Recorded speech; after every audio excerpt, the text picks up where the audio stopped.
Aude, bonjour. Oui, bonjour. Comment vas-tu? Très bien. Et vous-même? Ça va bien, Ok, merci. ça va. Alors, ça fait quelques jours que tu es ici. Peux-tu dire à nos followers quelle est la raison de ta présence au Mali? Ok, je suis là pour une conférence internationale sur l'éducation financière. Et la thématique que nous allons aborder, c'est comment se connecter à la fréquence de la richesse.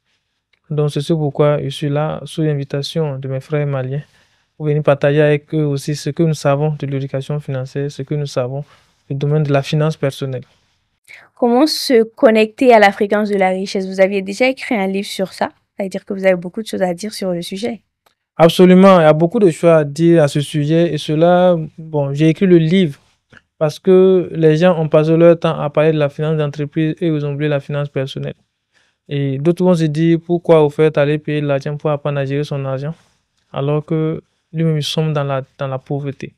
Nous sommes dans les difficultés à payer ses crédits. Donc, c'est tout ça qui m'a amené d'abord à réfléchir sur la thématique comment se connecter à l'Africain de la richesse. Mais le thème même se connecter à l'Africain, c'est né sur quoi? C'est parce que dans mes recherches, je suis allé tomber sur le fait que tout a une fréquence et la richesse également a une fréquence. Donc, il est difficile de dire à quelqu'un ou d'aider quelqu'un qui est sur la fréquence de la pauvreté d'atteindre la richesse, comme il est difficile d'aider quelqu'un qui est sur la fréquence de la maladie d'avoir la santé. Donc, quelqu'un qui est sur, au fait, la fréquence de la misère d'atteindre la prospérité. Donc, on s'est dit que la pauvreté a deux dimensions. Il y a la dimension mentale et il y a la dimension matérielle et financière. Donc, lorsque la dimension matérielle et financière est résolue, sans une résolution de la dimension mentale, alors on n'a pas résolu. Nous, dans le cantique, on dit que toute amélioration que vous allez apporter à votre sphère extérieure et qui ne prend pas à l'intérieur de vous sera arbitraire et transitoire. Donc, lorsque on aide quelqu'un à améliorer son côté financier sur le plan extérieur, sans l'aider à régler le plan intérieur, cette transformation sera arbitraire et transitoire. Alors que la plupart des acteurs, la plupart des livres sur l'éducation financière classique prennent le temps de travailler sur le regard du monde extérieur et ils oublient au fait le monde intérieur. Nous, à travers au fait la manière d'enseigner notre éducation financière, qu'on appelle éducation financière option quantique, on ne va travailler sur le monde extérieur qu'à condition que le monde intérieur soit réglé. Et pour nous, le monde intérieur, au fait, le monde extérieur devient une conséquence. Lorsque votre monde extérieur est réglé, même si vous ne voulez pas la richesse va vous localiser. Même si vous ne voulez pas l'argent viendra à votre poursuite. Donc, c'est pourquoi on dit que dans le monde, il y a deux types de personnes. Il y a ceux qui courent derrière l'argent, il y a ceux dont l'argent court derrière eux. Qui voulez-vous être? Est-ce que vous voulez être la personne qui court derrière l'argent ou vous voulez que l'argent court derrière vous? Nous, à travers notre enseignement, on fait en sorte que l'argent court derrière les gens et non les gens qui courent derrière l'argent. On voit que vous êtes beaucoup plus axé sur le coaching quantique. Quelle est la différence entre le coaching quantique et le coaching classique que tout le monde connaît? Oui, le coaching classique est une façon en fait de coaching, mais que le coaching quantique, je l'ai créé. Faut dire que je suis le père fondateur du coaching quantique parce que avant c'était le coaching classique qui était là et qui était basé essentiellement sur les connaissances de développement personnel classique.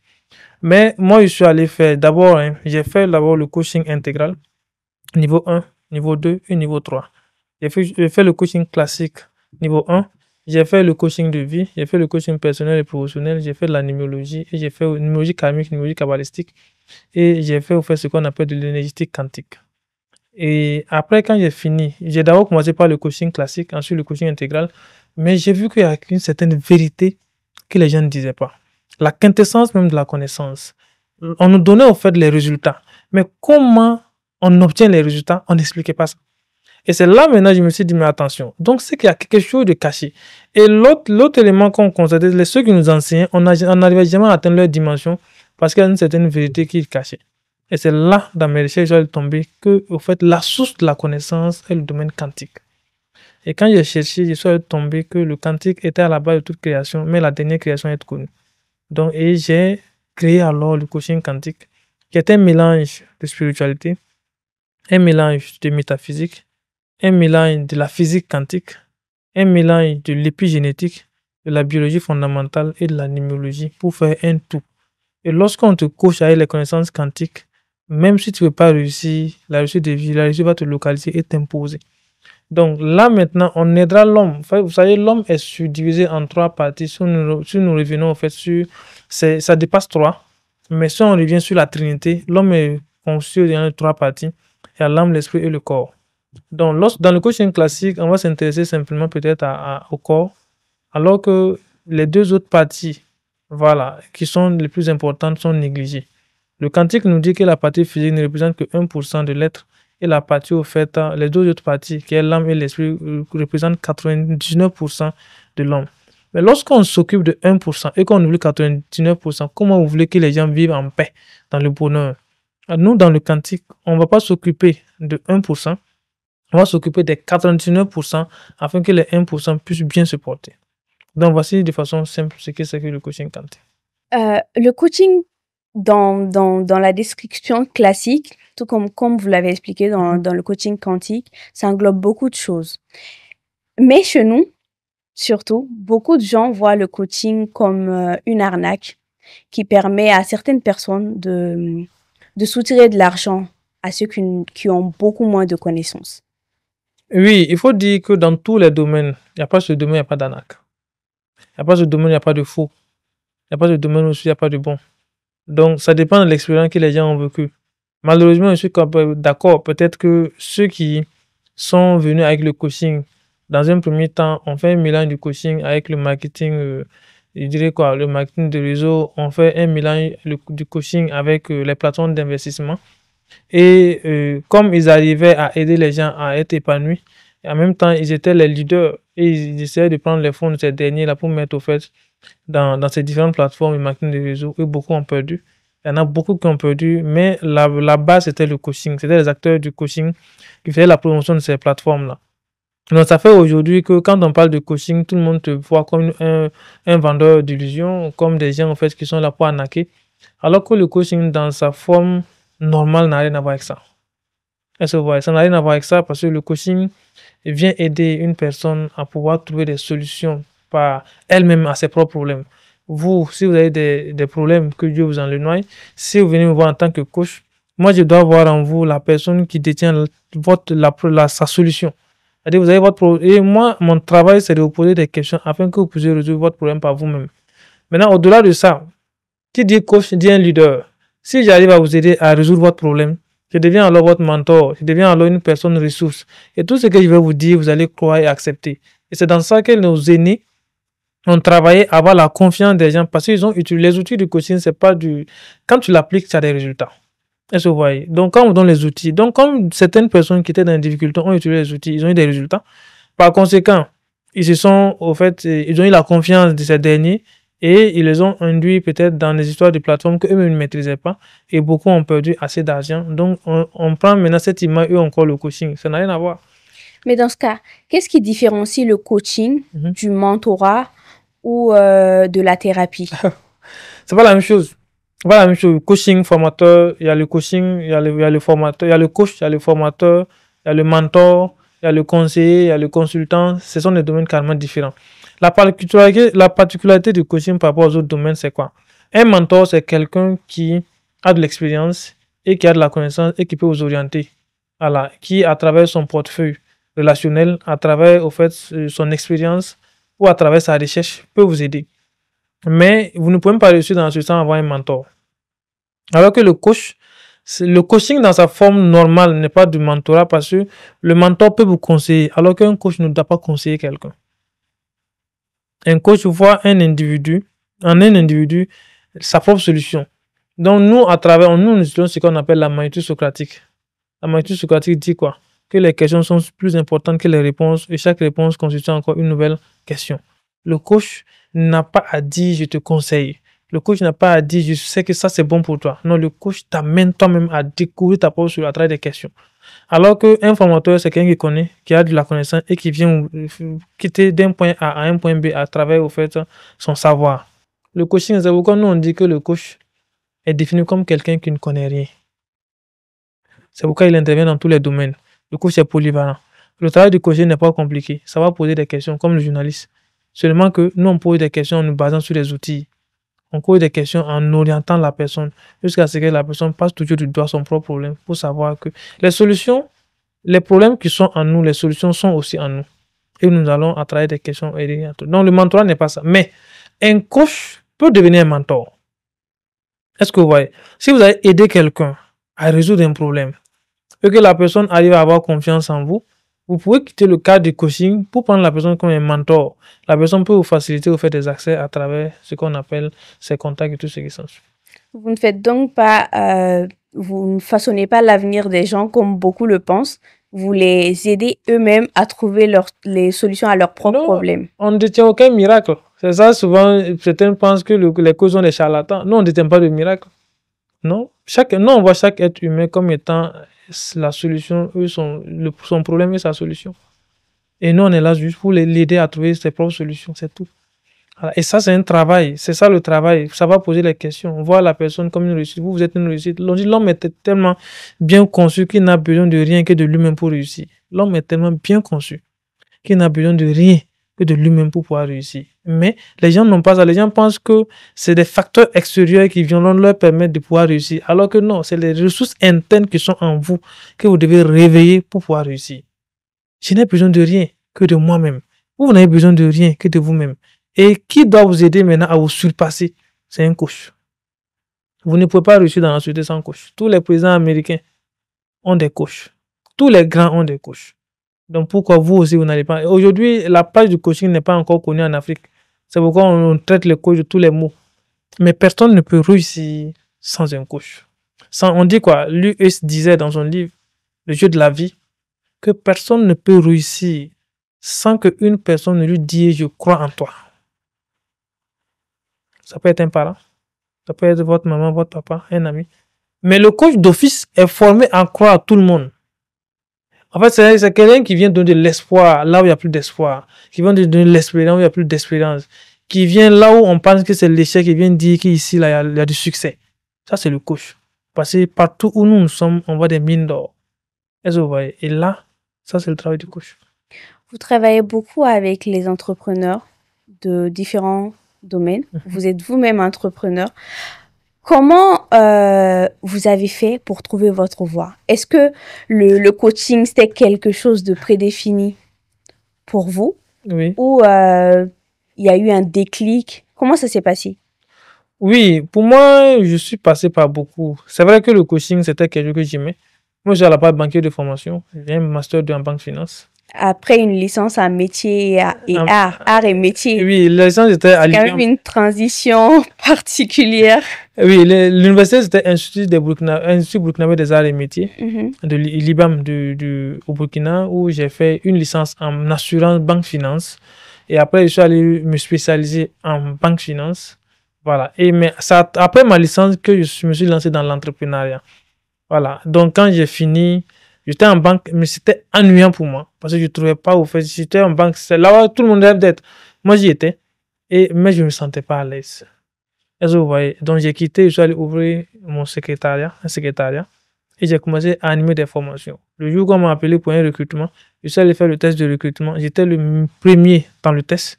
Et quand on nous a appelé pour signer le contrat, je suis dit au directeur des ressources, il m'a dit, je ne vais pas signer. Il m'a regardé avec les yeux pour dire, demain, tu veux faire quoi? Pourquoi? Là où tout le monde cherche pour rentrer, à toi, tu dis, non, je vais aller faire. Il dit, je vais le faire. Il dit, je vais aller faire la formation. Et j'ai commencé par le métier de formateur. Et le coaching m'a rattrapé après. Donc, j'ai commencé en tant que formateur. Mais après, tel que j'intervenais, tout le monde commençait à m'appeler coach. Et là, maintenant, j'ai dit, je ne suis pas coach. J'ai cherché à comprendre ce que c'est que le coaching. Et quand je suis allé découvrir le coaching, j'ai compris que c'était un métier assez intéressant. Et je suis rentré là-bas. Et quand je suis rentré, j'ai tout abandonné pour me consacrer maintenant à ça. Voilà, donc voici comment je suis rentré dans le coaching. Aujourd'hui, selon toi, quels sont les principaux défis auxquels sont confrontés les entrepreneurs au Burkina en particulier et comment le coaching peut les aider à surmonter ces défis-là? Déjà, l'entrepreneur, c'est d'abord c'est un rêveur. C'est un rêveur. Il faut rêver. Et l'entrepreneur, c'est un voyage sans destination. Tout ce qu'il faut faire, c'est de profiter du voyage. Ça, c'est le premier point. Maintenant, l'élément le plus important, c'est qu'on n'entreprend pas parce que par nécessité. On n'entreprend pas au fait parce qu'on n'a rien à faire. On n'entreprend par amour. Est-ce que vous voyez? Le premier élément d'abord de l'entrepreneuriat, c'est par amour. On dit personne. Faire ce que l'on aime. Faire ce que l'on aime. Aimer ce que l'on fait.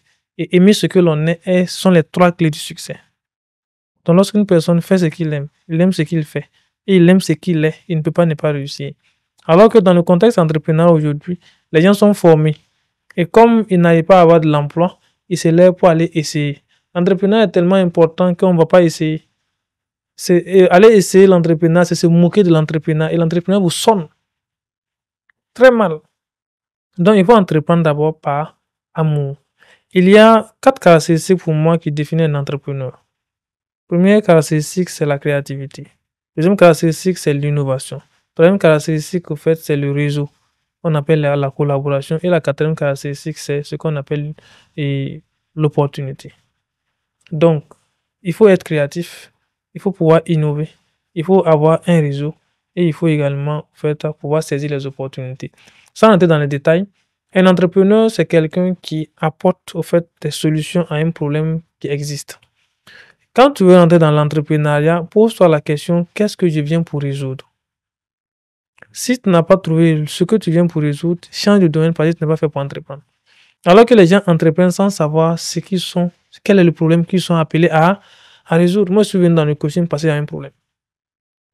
Et je suis en train d'apporter des solutions à ça.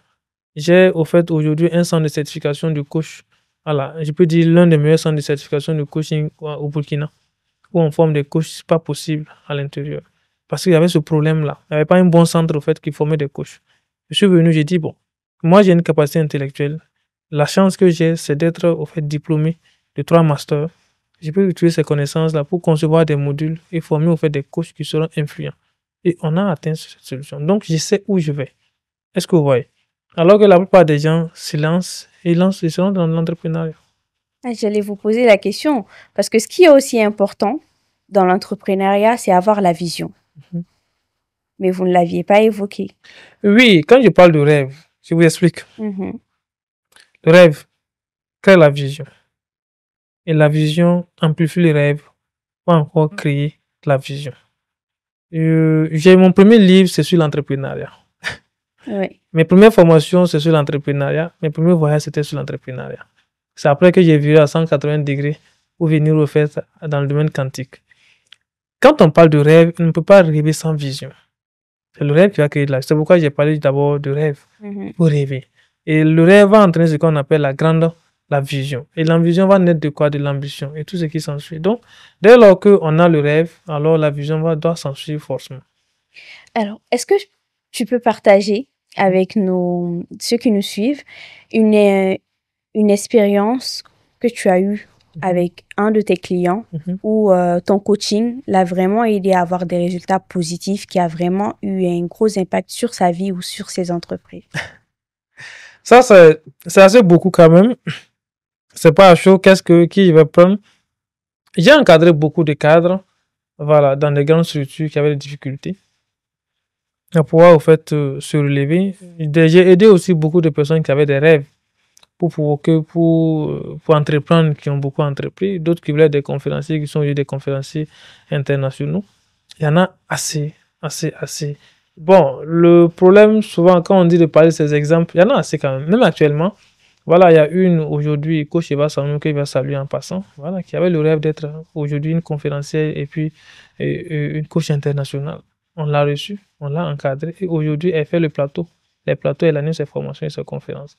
On avait une grande dame d'une structure aussi internationale qui avait du mal qui a été nommée à des postes de responsabilité et qui avait du mal. On l'a aidé à pouvoir s'en sortir. On a eu des gens qui étaient malades. Voilà. À travers nos coachings qui sont aujourd'hui en bonne santé. Est-ce que vous voyez? Et le coaching joue également à ce niveau-là? Oui, absolument. Toutes les maladies ne se soignent pas à l'hôpital. Le coaching guérit. Vous savez, cette dame faisait quoi? Elle souffrait de saignement. Elle allait même en Italie pour se faire soigner. Ça n'a pas donné, mais le coaching a résolu ça. Comment? Comment? Simplement. Attendez la parole. Le coaching est exceptionnel. Ces saignements étaient dus à des blocages psychologiques. Que la médecine ne peut pas intervenir, puisque il y a des gens qui ont des problèmes émotionnels. Je vous donne l'exemple d'une dame qui était émotionnelle. À chaque fois qu'elle prend une grossesse, ça coule. Ils ont fait les examens fatigués. À chaque fois qu'elle prend une grossesse, ça coule. Jusqu'à ce que le monsieur va se confier à un coach qui analyse la dame et se rend compte alors que la dame a un problème émotionnel. C'est-à-dire qu'elle n'arrive pas à gérer ses émotions.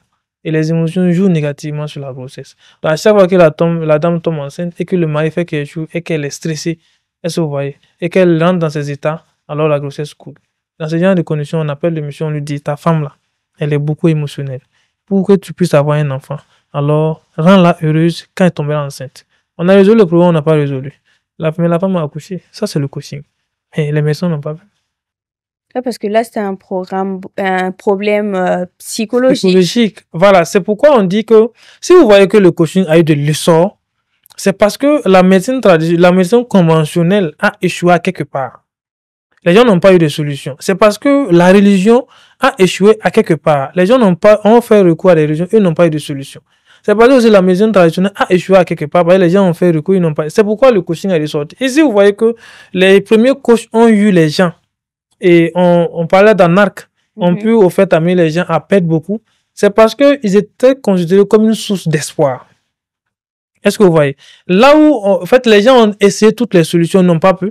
Jusqu'à ce que d'autres même se rebellent contre Dieu. Parce qu'ils ont tellement prié que ça n'a pas donné. Ils ont fait tout. Et là, quand vous venez, alors qu'un coach vous donne une formule, et que vous appliquez de façon simple, il n'y a pas d'incantation là-bas, il n'y a pas de quoi. Vous appliquez, ça marche. Alors ce dernier devient ton Dieu sur terre.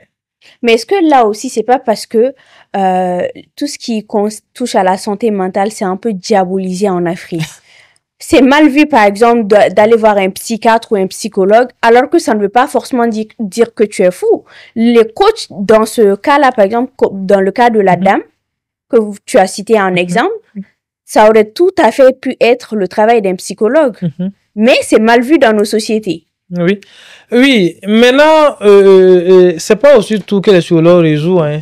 Voilà, voici psychologue, conseiller conjugal et tout ce qui s'ensuit. Et tous, à quelque part, ils n'ont pas réussi à résoudre tous les problèmes. C'est pourquoi le coaching est né. Est-ce que vous voyez? Le coaching vient comme nous, dans le coaching, c'est quoi? Moi, aujourd'hui, je peux causer avec un médecin. Parce que pour être coach, il faut avoir des connaissances. Je peux vous parler des expériences de Dr. Carl Simonton dans la cancérologie. Je vous parlerai au fait des expériences de Dr. Joe Dispenza en tant que neurosciences. Je vous parlerai au fait de beaucoup d'expériences. Je vous parlerai aussi des expériences de Freud en tant que psychanalyste. Je vous parlerai des expériences de certains psychiatres. Le coaching, c'est un mélange de tout pour permettre à un individu d'être lui-même.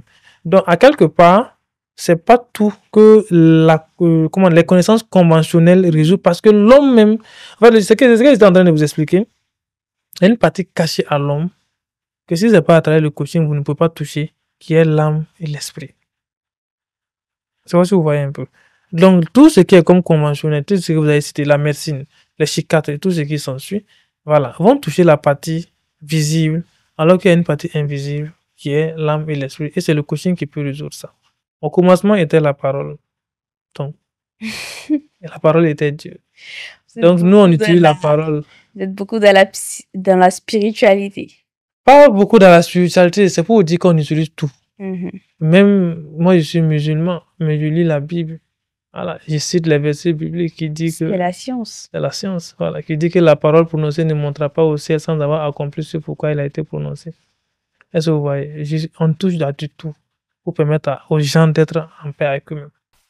Aujourd'hui, avec la situation politique que traversent nos pays, que ce soit le Mali, le Burkina, la Guinée, et la formation de l'AES, comment pensez-vous que les entrepreneurs, les jeunes entrepreneurs aujourd'hui de ces différents pays peuvent conjuguer leurs efforts afin de pallier à certains défis auxquels ils sont confrontés? Parce que nos pays ont en majeure partie les mêmes réalités sur le plan entrepreneurial. Oui, c'est la même réalité. Mais déjà, moi, parce que moi, je suis là. Je suis là. Voilà, dans le cadre au fait de mon entreprise, je suis là dans le cadre d'une collaboration avec mes jeunes entrepreneurs ici. Voilà, donc déjà, moi, ce que j'aurais souligné très rapidement pour ne pas oublier, c'est de faire en sorte que la question de la libre circulation des biens et des services au niveau des personnes au niveau de l'AES soit une réalité. Ce qui n'était pas une réalité au niveau de la CEDEAO. Il faut voyager pour comprendre que c'est juste théorique. C'était très, très compliqué. C'était très, très compliqué. Donc, Et aussi, qui travaille aussi à diminuer les questions de corruption sur la route. Tu sors de chez toi, ton cœur bat. Ça veut dire quand tu veux traverser, tu vas faire sortir de l'argent jusqu'à ce que tu arrives à destination. Et ça, c'est dans toutes les frontières. Dans toutes les, Bizarrement. bon, les Parce frontières que moi j'ai, oui. peu importe d'où tu pars, si tu quittes Ouaga pour Bamako, et que tu as des papiers burkinabés, tu sais que tu vas stresser jusqu'à ce que tu sois à Bamako. Si tu quittes Bamako pour Ouaga et que tu as des papiers maliens, tu vas stresser jusqu'à ce que tu arrives à destination. Et c'est une réalité. Une réalité vice versa. Soit tu te poses la question, on va te mettre, te mettre dans des maisons parce que, bref, pour ne pas entrer dans les détails. Moi, je pense que ce problème-là, ils doivent résoudre ça le plus tôt possible pour que ça soit réellement un peuple. L'AES doit être un peuple. Et dans tous les cas, la question des, bon, d'autres disaient, la question des frontières et tout ça, on doit pouvoir permettre aux gens, en tout cas, de circuler en paix et dans la quiétude.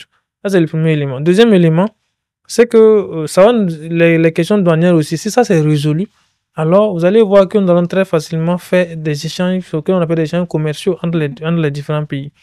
Voilà, donc, mais déjà, nous, on cohabitait, que ce soit le Mali, le Niger. Voilà, c'est le même peuple. Hein. C'est les Blancs qui sont venus nous diviser. Parce que quand on quitte le Burkina, on allait au Mali, c'est la même réalité. Quand on quitte le Mali, on va au Burkina, au Niger, c'est la même réalité. Donc, c'est le même peuple. Et si les autorités arrivent dans la vision dans laquelle ils ont créé cette confédération, voilà, qu'ils fassent en sorte aussi que les entrepreneurs puissent avoir une facilité, voilà, de voyager, une facilité d'échanger, vous allez voir que ça sera du top. Que tout ce qui a été mis sur les papiers puisse se concrétiser, qu'on passe plus à la pratique que de rester que sur les documents. Dans la théorie, que ce soit sur les papiers. Là, on ne va pas résoudre. On va revenir encore parce que nous, on attend un changement. Et le changement n'est pas seulement théorique, le changement doit être aussi pratique. Donc, et là, sinon déjà, entre les peuples, il n'y a pas de problème. Voilà, entre les peuples, il n'y a pas de problème. Vous êtes malien, vous êtes au Burkina, vous êtes chez vous. Moi, j'ai grandi avec les Maliens là-bas.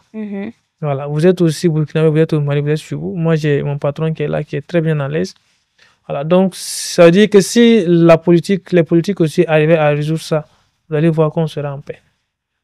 Et les autres vont nous envier par rapport. Si tu viens et que tu vois que les gens circulent en paix ici, vous allez voir qu'on va contaminer tous les autres pays et ça sera encore les États-Unis d'Afrique qui sont en train de naître comme ça. Est-ce que vous voyez? Ça aura un impact positif sur tous les autres pays qui sont à côté. Voilà, qui vont copier le modèle au fait. Parce que tout le monde souffre. Mais personne ne veut prendre la décision de changer. Eux, ils ont osé. Tout ce qu'on souhaite, c'est qu'ils aillent au bout de ce qu'ils ont entrepris. On sait que c'est dur. Mais les peuples aujourd'hui sont résilients. Voilà. Avec ce qui se passe, avec les difficultés, si les peuples arrivent à supporter, c'est parce qu'ils aspirent à un changement profond. Tout le monde est fatigué. Nous, on est un peu jeune peut-être, mais le peu qu'on a vécu là, ça nous révolte. Aujourd'hui, on a des gens qui sont là. Et nous, le travail que nous faisons dans le coaching, nous, on ne fait pas seulement le coaching pour nous. On fait aussi pour les peuples. Aujourd'hui, la question de la pauvreté n'est pas seulement... Quand on parle de l'Afrique, on dit que les Africains, nos sous-sols sont riches, mais nous-mêmes, les peuples sont pauvres. C'est une question de mentalité. Donc, si on arrive au fait à éveiller les consciences, vous allez voir que les gens vont commencer à comprendre qu'ils ont la capacité eux-mêmes d'exploiter leur sous-sol. C'est ça notre travail. Quoi qu'on dise, le coaching a eu sa place dans ce changement. Parce que nous, à travers les conférences que nous avons animées, les gens étaient préparés à se dire qu'il n'y a pas de changement sans douleur. Est-ce que vous voyez? On dit qu'il n'y a pas de souffrance, il n'y a pas de réussite sans souffrance et il n'y a pas de souffrance sans fin. Et les gens ont compris que cette souffrance peut prendre fin, raison pour laquelle ils acceptent de supporter. Et si on va toujours dans cette lancée-là, vous allez voir que ça ira pour le mieux.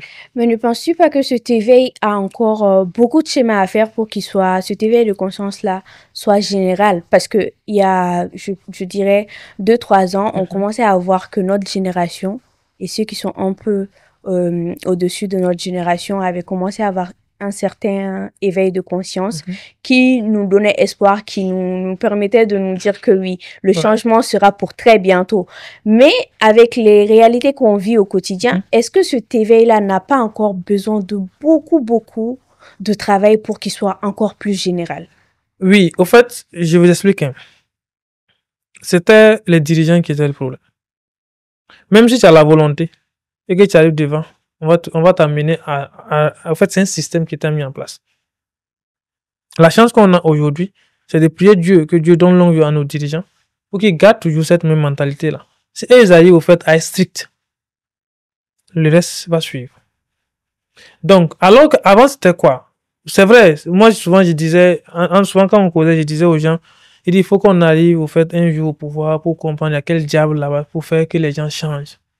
Quand vous écoutez les discours politiques, quand les gens vous font des promesses, et quand on les nomme, c'est comme un virage à 180 degrés. Est-ce que vous voyez? Maintenant, la question que je vous dis, peut-être qu'on n'est pas intellectuel, peut-être qu'on est bête pour ne pas comprendre ce qu'il y a. Mais il y a quelque chose là-bas qui fait que quand il arrive, tout ce qu'il était en train de promettre là, ça change. Mais est-ce que ça ne touche pas un peu, par exemple, à la notion qui dit que dans 5 ans, tu seras la somme des 5 personnes les plus proches de toi? L'environnement influe probablement sur la personne. Non, ça n'influe même pas. Vous ne pouvez même pas réussir sans... C'est un rôle important sur, au fait... on dit quoi? Vous voyez, je vous explique quelque chose. L'environnement est pour 95% la cause de nos maladies. 95% pour la cause de notre pauvreté. 95% pour tout notre malheur. L'environnement y est pour ça. Et vous saviez que, pour expliquer simple, un enfant est programmé à 95% aussi par son environnement. Donc, c'est pourquoi je dis, si, quelle que soit ta bonne volonté, si l'environnement n'est pas propice, tu ne pourras pas t'en sortir. Mais si on a des gens qui sont à mesure d'imposer cet environnement-là, c'est-à-dire que quand tu viens, tu es obligé de te conformer. Là, par exemple, nous, chez nous au Burkina, aujourd'hui, tout le monde suit la voie normale pour faire son papier. Si t'as mis, on t'attrape. Alors qu'avant, ce n'était pas le cas. Est-ce que vous voyez, j'étais en train d'échanger avec un monsieur une fois, un responsable, et on lui dit, bon, on redresse ton entreprise si tu ne connais pas quelqu'un. Il a répliqué en même temps, il dit que ça c'était avant. Et maintenant, là, même si tu connais quelqu'un, puis tu joues là. Pour que le redresser, c'est quoi? Tu n'as pas payé les impôts. Voilà, et on vient pour te redresser. Tu commences à négocier, puis tu donnes. Donc, il dit non, avant c'était possible de ne pas payer et on va te laisser. Mais aujourd'hui, là, si tu t'amuses, là, on va te prendre. La personne aussi qui a fait la corruption, pourtant, on va te prendre. Donc, déjà, ça permet, ça crée ce qu'on appelle une crainte dans le cœur des gens. Et les gens arrivent à être droits. Et si la loi est appliquée de façon rigoureuse, mais pas une loi définie pour les moins nantis, une loi qui s'applique aux moins nantis, une loi qui ne s'applique pas aux nantis. Si la loi s'applique à tout le monde, vous allez voir que les gens seront droits. Mais si les aînés sont droits, alors ceux qui sont derrière aussi seront droits. Mais si nous, on tente d'être droits, avant on échouait parce qu'on forme les gens, quand ils arrivent devant, ils changent. Maintenant, quand on forme, ceux qui arrivent devant appliquent la même chose, vous allez voir que ça va aller. Et vous allez voir quelque chose. Tous nos chefs d'État aujourd'hui sont des acteurs de développement personnel. Je prends le cas chez nous. Quand vous l'écoutez, vous savez, c'est quelqu'un qui a lu des livres de développement personnel. Et également, quand vous écoutez les dirigeants des autres pays, vous allez voir que ce sont des gens qui sont cultivés en matière de développement personnel. Donc, comme on a des gens qui vivent à la même fréquence que nous, on n'a plus le choix que de continuer le combat également d'éveil de conscience. On a du boulot à faire parce qu'il y a toujours certaines personnes qui sont là. Voilà. Mais moi, je dis bientôt, ils vont partir. Lorsque les lois sont votées, il fallait que les lois soient applicables à tous, aux nantis comme aux moins nantis. Alors que chez nous, en général, on voit que les lois s'appliquent aux moins nantis, mais ceux qui sont nantis, il y a beaucoup de choses à dire par rapport à ça. Oui, c'est normal parce que les lois sont créées par les plus nantis à leur faveur. Quand chaque gouvernement, Donald Trump est revenu, vous voyez comment il décret la signé en un seul jour. Il y a des lois à sa faveur. Est-ce que vous voyez? Donc, quand vous allez voir que, et c'est notre malheur, tel président vient, il vote des lois qui le protègent. Maintenant, quand il descend, encore celui qui va venir, il va voter des lois peut-être qui vont faire sombrer l'autre et qui vont le protéger. Donc, mais c'est ça qu'on doit arrêter. Faire des lois qui s'appliquent à tout le monde. Est-ce que vous voyez? Si tu es en erreur, que la loi s'applique, que tu sois nanti ou moins nanti. Nous, on a assisté à quelque chose au Burkina Faso qui était très intéressant. Le procès de M. Tchétien. C'était très bien. En fait, c'était une victoire. Parce qu'en son temps, ça ne pouvait pas se faire. Est-ce que vous voyez? Mais ça a été public et ça a joué sur tout le monde. Quand tu veux poser un acte aujourd'hui, quand tu veux négocier, tu te poses la question, est-ce que ça va te rattraper après? Alors, et ça, ce sont des éléments que si les pays arrivaient à implémenter ça, ça allait être intéressant. Donc, la loi s'applique à tout le monde, que tu sois grand ou petit. Toujours en restant un peu dans l'aspect politique de nos pays, parce qu'on vit les mêmes réalités aujourd'hui, surtout aujourd'hui beaucoup plus qu'hier d'ailleurs. Chez nous, par exemple, Récemment, avec le nouveau gouvernement, on avait stoppé les aides étrangères, les aides européennes. Et aujourd'hui, il y a le projet de départ de l'USAID qui aidait aussi beaucoup les populations locales. Vous, votre travail, c'est de coacher les gens. Oui. Est-ce que, dans ce sens-là, vous avez déjà eu à coacher des personnes qui se plaignent de la situation politique et sociopolitique de nos pays par rapport aux difficultés d'échange, aux difficultés de faire prospérer leurs entreprises? Parce que, faut l'avouer, les aides extérieures, ça aidait beaucoup et ça jouait beaucoup sur le climat économique de nos pays. Oui, les aides aidaient beaucoup, mais c'est les aides qui nous sombraient aussi dans la misère, dans la pauvreté, dans le sous-développement. Thomas Sankara disait, il faut se départir de l'aide en fait, qui nous aide pas, en fait. Bon, il faut qu'on puisse avoir de l'aide qui nous aide à nous départir de l'aide. Voilà. Tant que l'aide ne nous aide pas à nous départir de l'aide, ce n'est pas de l'aide. Est-ce que vous voyez? Et on dit, nous en tant qu'acteurs de développement personnel, personne ne peut réussir en comptant sur du soutien. Les gens qui échouent sont des gens qui ont tout le temps des soutiens. Pour réussir, il faut te départir de soutien. Donc, effectivement, vous savez que chez nous, beaucoup d'entrepreneurs ne peuvent pas sortir encore de leur maison. L'environnement économique est tendu. Il n'y a plus de fonds. Ces grands qui étaient là, qui finançaient, qui donnaient les marchés, sont en train de partir. Oui, parce que beaucoup de marchés provenaient des ONG. Ah, absolument. Et et puis voilà. Mais c'est la norme. On veut le changement, non? Le changement a un prix. Oui, mais il ne faut pas oublier aussi le fait que ces ONG étrangères-là et ces organismes étrangers avaient beaucoup d'impact au niveau local, surtout dans les zones oubliées par les États. Est-ce qu'ils avaient de l'impact? Vous saviez, il faut être dans le système humanitaire ou dans le système des projets pour comprendre que ces structures n'étaient pas forcément là pour nous aider, mais étaient là pour collecter des informations. Mais ça avait quand même un grand rôle dans la vie des sociétés, des communautés, oui, dans les zones concernées. Dans les zones concernées, c'est vrai. Maintenant que l'État a pris conscience qu'il part et l'État va prendre la main. Mais est-ce que le départ précipité, ça peut aider à ce changement-là? Est-ce que nos États sont prêts à se départir de ces aides? Parce que, par exemple, au Mali, aujourd'hui, il y a beaucoup de régions, dans certaines zones, c'est plus les ONG qui œuvraient pour le changement au niveau de ces communautés-là. C'est des zones, par exemple, où nos États ne sont pas beaucoup présents. Ok. Non, en fait, si les gouvernements actuels ont accepté leur départ, c'est qu'ils sont conscients de ce qu'ils vont faire pour ces peuples-là. Parce que ces zones étaient abandonnées par les politiciens, entre griffes, parce que les aides, les ONG étaient là. Mais si les révolutionnaires, entre griffes, les dit de partir, c'est qu'ils sont prêts à assumer la responsabilité. Mais il faut qu'ils partent. Pour combien de raisons? Pour 2 raisons fondamentales.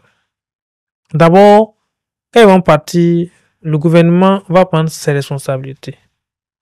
Quand ils vont partir, la population sur place aussi va prendre sa responsabilité. Parce que ça sera en comptant, en ayant à l'esprit qu'il y aura des gens qui vont nous aider, qu'on ne s'en sort pas. Est-ce que vous voyez? Donc, on n'a pas besoin d'eux. Nous avons besoin de nous-mêmes pour pouvoir en fait, nous réaliser. Est-ce que vous voyez? Et vous allez voir aujourd'hui que leur départ, que ce soit en parlant des ONG et tout ce qui s'ensuit, des entreprises et tout ce qui s'ensuit, les présidents en fait, des ONG n'étaient pas là pour rien. Ils sont là pour vous imposer.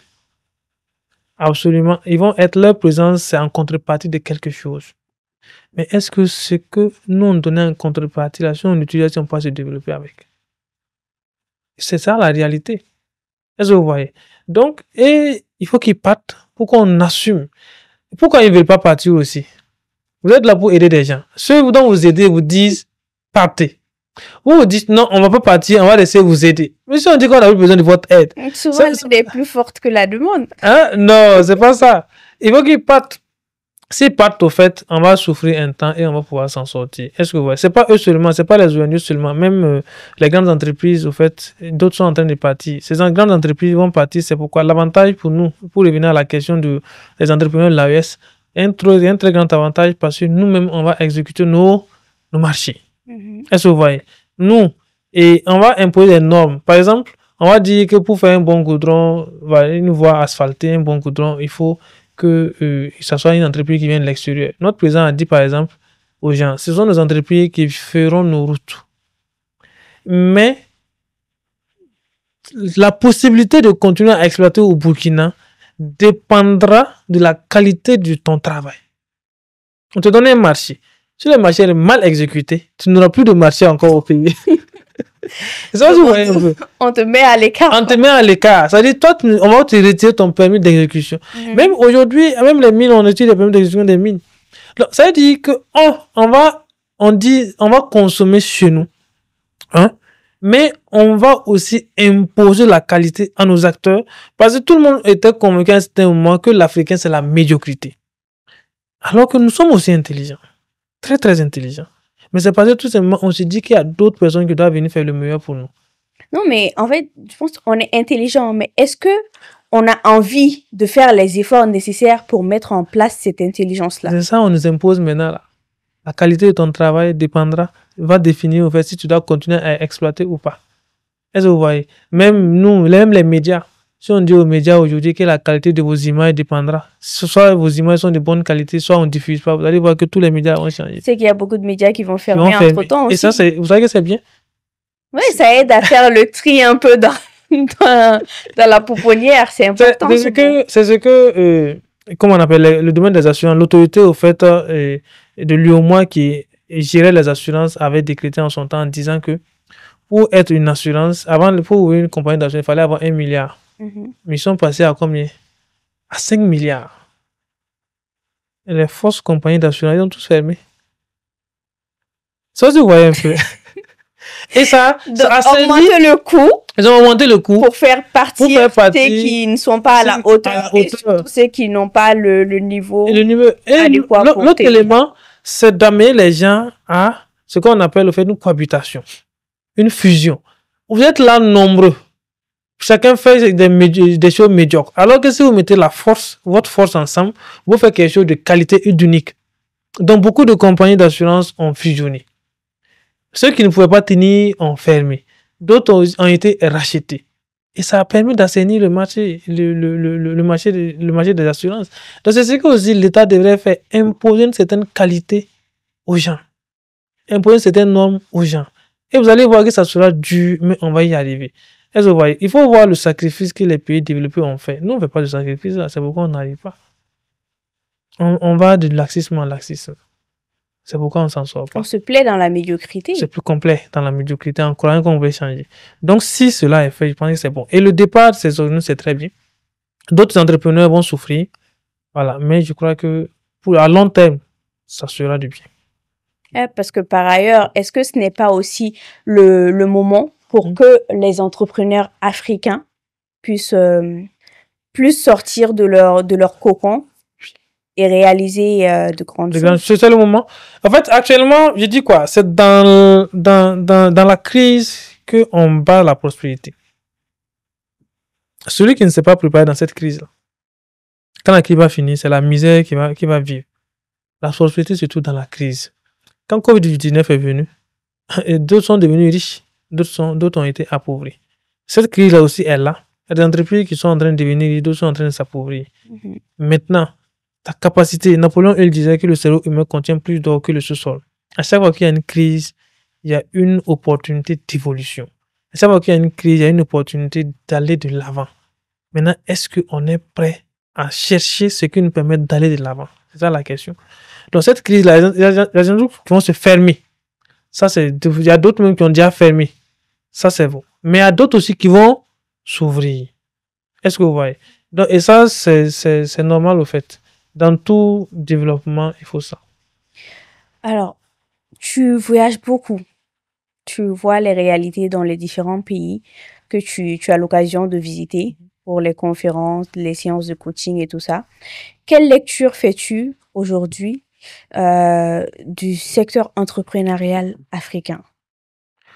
Oui, aujourd'hui, c'est un secteur en plein développement. En fait, ce qui manquait aux entrepreneurs africains, c'était la connaissance. C'était vraiment la richesse de la connaissance. Mais les jeunes qui sont en train de développer ont compris aujourd'hui. Vous savez, un Français ou un Américain participe tout le temps à des conférences. Voilà, il ne peut pas un mois sans participer à une conférence. Un Français lit en moyenne 15 livres chaque année. Ça dit qu'au minimum un livre par mois. Est-ce que vous voyez? Et c'est ça qui leur permet d'être au devant. Le monde évolue à une vitesse exponentielle. Alors que les entrepreneurs avant, c'était quoi? Il y a un commerçant qui est venu me voir un jour, il dit, ah, coach, lui, il a un investissement de 200 millions. Mais ça ne va pas. Car avant, lui, il vendait énormément. Maintenant, il n'arrive pas à vendre. La première question que je lui ai posée, est-ce que tu as une page? Il dit non. Est-ce que tu as une page Facebook? Il dit non. Et tu vends comment? Qu'il est assis pour que les gens viennent à la boutique venir payer. Il dit ça, ce temps-là est révolu. Personne ne va aller à la boutique. Moi, je m'assois, je regarde l'article sur Internet, je commande, on me livre, je paye la livraison, je prends mon article. Donc, aujourd'hui, nous sommes dans un monde du digital. Donc, et le digital va avec quoi? Avec l'achat de la connaissance. Et les jeunes ont compris qu'il faut aller à l'achat de la connaissance. En fait, l'éveil de conscience est vraiment assez élevé aujourd'hui dans les pays africains et on est sûr d'avoir des entrepreneurs qui vont demain, au fait, faire la fierté de l'Afrique. Et comme aujourd'hui aussi, le consommation burkinabé est en train de prendre. Avant, les gens, pour pouvoir suivre des formations, prenaient l'avion pour aller au Maroc, pour aller en France. Mais aujourd'hui, je pense que chez nous, même le budget des voyages ont diminué. Vous allez suivre les consultants. Sur le net. Je vois quelque chose de... Vous voyez, pour montrer à quel point on était dans un pétrin. En français simple, en français familier. Les gens organisaient des formations au Maroc ou ailleurs. Pour ne citer ça. Ils votent un budget. Ils prennent le billet d'avion. Et ils prennent un consultant ici. Pour aller les former là-bas. C'est particulier. Mais ils vont aller s'associer à un cabinet de là-bas qui va organiser. Mais celui qui va animer la formation, c'est un Burkinabé, un Malien, tout ce qu'ils ont fait. Mais combien de millions ils vont dépenser pour ça? Alors que l'État pourrait faire des économies pour ça. On dit aujourd'hui, puis c'est les mêmes consultants qui vont aller vous former là-bas. Alors on vous forme sur place. Ça nous fait un gain. Mais ça va jouer sur qui? Ça va jouer sur les travailleurs qui, au fait, comptaient sur les perdièmes. Ça va jouer aussi sur le cabinet de formation qui comptaient sur ça pour avoir de l'argent. Mais ça fera quoi? Ça va constituer à augmenter le budget de l'État pour le développement. Et si l'argent qui va ressortir de cela est utilisé pour construire nos pays, je pense qu'on ira de l'avant. Et j'étais content quand je suis venu voir que chez nous, ils ont déguerpi presque les gens qui sont au bord des voies pour agrandir les voies. Je vois que c'est le même processus aussi ici dans certains quartiers. C'est pareil ici parce que l'occupation anarchique des voies, là, maintenant, ils sont en train de mettre un terme à tout ça. Et voilà. On dégage et on élargit. Chez nous, c'est terrible. À la fois, ça fait mal parce qu'il y a des gens qui vont souffrir, il y a des gens qui vont chuter. Mais à la fois aussi, ça matérialise que ce que les gens, le contribuable est en train de donner, sera utilisé pour le développement de la cité. Tout à l'heure, tu faisais le lien entre la connaissance et la réussite. Tu avais même cité un exemple, les Européens, par exemple, qui lisaient 15 livres en moyenne par an. Aujourd'hui, en Afrique, c'est beaucoup plus le divertissement qui est prôné, notamment sur les réseaux sociaux avec les influenceurs qui mettent beaucoup plus en avant les contenus qui font la promotion de danse, de musique et tout ça. Mais de plus en plus, on voit que les gens vont vers les concerts éducatifs. Ce qu'on appelle les concerts éducatifs, c'est un peu l'une des raisons de ta venue ici. Quelle lecture tu fais de cet état de fait? Ok, oui, il faut dire que c'est normal. Si nos peuples, au fait, ont été orientés uniquement, au fait, à danser et à se divertir, à boire. Donc, aucun peuple, au fait, ne va se développer avec des gens qui ne passent le temps qu'à danser, à boire. Il faut que des gens qui sont en mesure de créer. Voilà. Et créer, on crée à travers la qualité d'information qu'on possède. Cela est dû au fait à l'algorithme des réseaux sociaux qui aujourd'hui, moi je suis sur les réseaux sociaux, ma page est là. On a du mal à avoir des abonnés en quantité parce que tout le contenu que nous partageons est sérieux et rentre dans le cadre de l'éducation. J'ai une autre page sur laquelle on fait du divertissement. On ne fait que couper les comédies qu'on partage. Mais on peut partager ce que tu peux peut-être avoir avec la vidéo sérieuse. En mettant $10, tu l'obtiens avec la vidéo de comédie en mettant $0. Donc si moi aujourd'hui, j'ai été tenté et je veux avoir au fait de la visibilité. Une visibilité qui pourra peut-être me donner de l'argent. Je vais aller vers les contenus distraits que des contenus qui vous donnent du sérieux. Parce que les gens ne viennent pas. Ailleurs, les gens ont utilisé les réseaux sociaux pour s'instruire. Ici, nous avons utilisé les réseaux sociaux pour nous divertir. TikTok est utilisé en Chine dans le domaine commercial, dans le domaine éducatif, alors que TikTok est utilisé en Afrique pour montrer, pour danser, montrer des choses extraordinaires et puis alors, rire, faire de la comédie, n'importe quoi. Donc, ça montre un peu l'état en matière je dirais quoi, de mentalité entre les pays développés et les pays sous-développés, dont on nous traite. Et c'est ce état de fait-là que nous devons résoudre. Le conseil éducatif dont vous avez fait cas est un conseil créé par Karamo, voilà, essentiellement, voilà, qui mélange distraction et puis partage de connaissances. Voilà, nous, dans nos conférences, on le fait parce que on ne vient pas avec un artiste, mais une conférence qu'on fait aujourd'hui d'une certaine taille, on ne peut pas finir sans mettre la musique pour que les gens puissent se divertir. Parce que la musique a un but, la musique aussi a un côté métaphysique. Parce qu'à travers la musique, on peut soigner. À travers la musique, on peut guérir. À travers la musique, on peut rendre riche. Et à travers la musique, on peut rendre pauvre. Donc la musique a un côté thérapeutique et un côté métaphysique. Et si on arrive à l'exploiter, c'est pas aussi mal.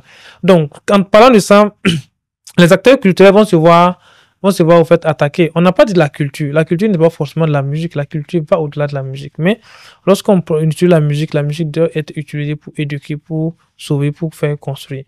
Malheureusement, on n'est pas dans le cas. Donc, le conseil éducatif, c'est un peu ça. Et c'est un concept quand même qui est assez bien. Si les gens arrivaient à lier les deux concepts aussi, comme les gens sont habitués à se distraire, pourquoi ne pas les distraire et en même temps en leur donnant de la connaissance? Bon, c'est ce que nous, on compte faire également à travers notre conférence ici. Ça ne sera pas uniquement du sérieux. Nous allons aussi faire de la distraction, mais de la distraction intellectuelle, de la distraction au fait qui amène les gens à apprendre en même temps. Est-ce que vous voyez? Donc, vous allez apprendre en reposant aussi le cerveau. Donc, d'où l'importance des conférences aujourd'hui. La conférence, je rappelle, c'est sur le thème se connecter à la fréquence de la richesse. Tu peux en dire un peu plus aux gens qui nous regardent? Ok, d'abord, la connaissance, se connecter à la fréquence de la richesse, c'est vraiment le thème de la conférence, comme on l'a dit.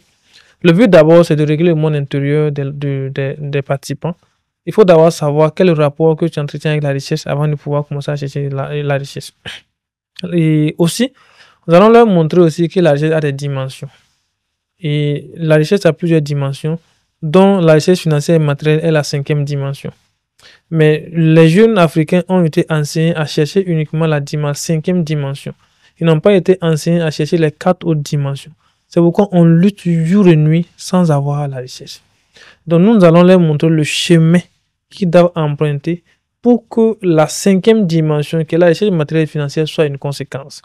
Une fois que nous ferons cela, nous allons aussi leur montrer qu'aucun riche de ce monde-là n'a atteint la richesse sans une connaissance spirituelle, sans des codes spirituels. Nous allons mettre à leur disposition aussi des codes qui leur permettront non pas d'aller à la richesse de la richesse, mais que ce soit la richesse qui les localise. On dit que la richesse n'est pas quelque chose, n'est pas une promesse que l'on demande à travers la prière, mais c'est une alliance à laquelle on se conforme. Et pour se conformer à cette alliance, il faut avoir les codes. Donc nous allons donner les codes dans un deuxième temps pour leur permettre au fait de pouvoir manifester la richesse dans leur vie et non d'aller commander la richesse à travers le travail acharné. Troisième cas, nous allons maintenant leur donner les astuces pour que cette manifestation soit du concret dans leur monde extérieur. Donc chacun de nous fait déjà une activité. Comment faire en sorte que cette activité m'apporte pour que je puisse atteindre la richesse et la prospérité? Donc on dit quoi? Ce qui te manque, cherche-le dans ce que tu as. Chacun de nous a quelque chose. Donc nous allons leur donner les astuces pour que le peu qu'ils ont, qu'ils puissent tirer la richesse de là. Il n'y a pas un domaine qui rend riche et un domaine qui rend pauvre. Il n'y a que des hommes pauvres dans des domaines. Tous les domaines, quel que soit le domaine dans lequel vous allez vous lancer, vous allez pouvoir être riche. Il y a des gens qui ont vendu l'eau toute leur vie en poussant dans des barriques. et qui sont décédés dans la pauvreté. Mais il y a des gens aussi qui ont vendu l'eau et qui ont construit des étages. Quelle est la différence entre celui qui vend l'eau et qui meurt dans la pauvreté et celui qui vend l'eau et qui construit les étages? C'est les codes. Est-ce que vous voyez? Et ça, nous allons mettre à leur disposition. Et quiconque applique verra un changement fondamental dans sa vie. Et si ces connaissances étaient données aux jeunes Africains très tôt, vous allez voir que nous allons tous atteindre la richesse très facilement et tout le monde sera prospère. Et ce sont ces recherches-là que les Américains, que les Français se partagent à travers les conférences et ils arrivent à atteindre la prospérité. Et ceux qui ont lu L'homme le plus riche de Babylone de Samuelson, et il a clairement expliqué à l'intérieur que le Richard a été invité pour partager au fait sa connaissance avec tout le peuple afin de permettre à la ville de Babylone d'être la ville la plus riche à l'époque. Si la connaissance est partagée à tout le monde et que chacun applique, il n'y aura pas de pauvre à quelque part. Tu as développé les grandes lignes un peu qui feront l'objet de la conférence. Elle se passera où? Quelles sont les conditions d'accès à la salle? La conférence se passera à l'hôtel de l'Amitié. Voilà, à partir de 9h, le 8 février 2025. C'est samedi à côté. Voilà, on a des packs parce qu'aujourd'hui, nous, on ne donne pas des tickets, on donne des packs. Et chaque pack a des avantages. Donc, on a le pack argent, le pack or, le pack diamant et le pack premium. Donc, le pack argent fait 10 000, le pack or fait 25 000, le pack diamant fait 35 000 et le premium fait 100 000. Donc, une fois que vous prenez votre ticket, il y a un package d'avantages qu'on vous donne. Quels sont ces packages-là? Ça dépend des tickets, ça va au fait de l'intégration à ma communauté, d'un livre ou de 2 livres selon le pack. Voilà, et également un ensemble de vidéos, de formations que moi-même j'ai animées, qui vont jusqu'à 30 vidéos que vous pouvez avoir, et également la participation à une formation privée sur les codes spirituels, la richesse que nous allons animer au-delà de la conférence. Et vous avez aussi 30% de réduction sur l'ensemble de mes certificats que j'anime. Donc, je vais profiter, animer des certificats à Bamako avant de partir, former des coachs quantiques avant de partir et des numérologues et des experts en soft skills aussi avant de partir. Donc, si la personne est intéressée, selon le pack qu'il a pris, il pourra avoir des avantages sur son inscription par rapport à ces certificats-là. Donc, tu as donné les codes pour qu'on réussisse. Absolument. Chers abonnés, je vous invite à venir avec moi. On va aller voir ce qui va se passer et on va tester les codes en question pour voir ce que ça donne. Ça donnera. Ça donnera. On dit dans le cantique que lorsque vous apprenez, en fait, le plus grand malheur des hommes, c'est parce qu'ils apprennent en tout temps. S'ils apprenaient en sachant, alors tout allait marcher. Donc, je dois être convaincu avant de venir, c'est ça? C'est ce que j'essaie de me dire. Apprenez en sachant, parce que on dit on n'apprend rien à quelqu'un. Nous ne sommes qu'une illusion que vous avez manifestée par votre désir de vous rappeler de quelque chose qui est déjà en vous. Le fait que je sois là ce soir, c'est parce que vous voulez vous rappeler de quelque chose que je suis là. Donc, je ne suis qu'une illusion que vous avez manifestée. Donc, ceux qui viendront sont ceux qui ont été appelés au rendez-vous. Celui qui n'a pas été appelé au rendez-vous, même sa volonté, il ne viendra pas. Donc, ceux qui sont appelés au rendez-vous, même c'est demain qu'il aura l'information, ils seront là. Nous, dans le cantique, on ne force pas quelqu'un. C'est ton choix. C'est quand tu es appelé au rendez-vous. C'est une question de fréquence. Tous ceux qui seront appelés au rendez-vous seront là. Ils auront les codes et échangeront.